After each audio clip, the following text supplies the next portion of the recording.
नेमकी काय घटना आहे, कशा प्रकारे म्हणजे काय कारण होतं नेमकं पुन्हा? त्यांचा पहिले जुनी वादी होती, ते तिथं म्हणजे त्या उद्याची तिची आज केस होती तिची कोर्टात. तर म्हणे कॉम्प्रोमाइज कर बुवा, तर माझा भाऊ नाही बोलला त्याला, तर त्यांनी त्याच्यावर जीव हल्ला केला, घरून घेऊन गेला. घरून घेऊन गेला म्हणजे नेमकं काय? माझी आईनं आवाज दिला, गाडीवर बसून घेऊन गेला. स्प्लेंडर गाडी होती तिच्याजवळ आणि त्याच्या घरी नेलं.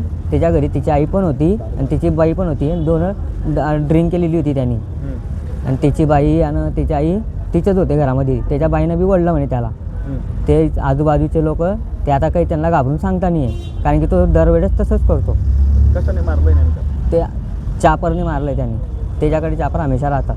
काय आपलं चौकात बी बोला चौकात बी त्यांनी 1-2 जणांना चापर दावलं. ते पोरं आता इथं ऐकणे आहे, त्यांना बघितलं, त्यांनी आण म्हणे, त्याने काही दिलं नाही. तो पडून गेला, 10 रुपये होता तो. मग याला त्याच्याच घरून डिंकनगर. काय आपलं महेश भावाचं नाव काय? नितीन नाना काडे. आपलं नाव? राजू नाना काडे.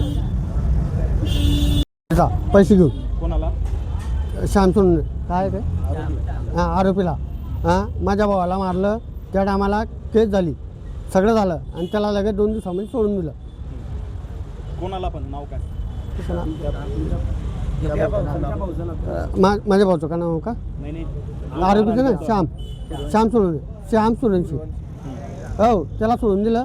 त्याच्यानंतर तो दुसऱ्याला बी मारतो, कोणालाही मारतो, त्याला परत सोडतो. हां, मागणी काय आहे? त्याला सोडायचं नाही. हां, कारवाई व्हायला पाहिजे. आपलं नाव? माझा जितेंद्र भगवान सोडून.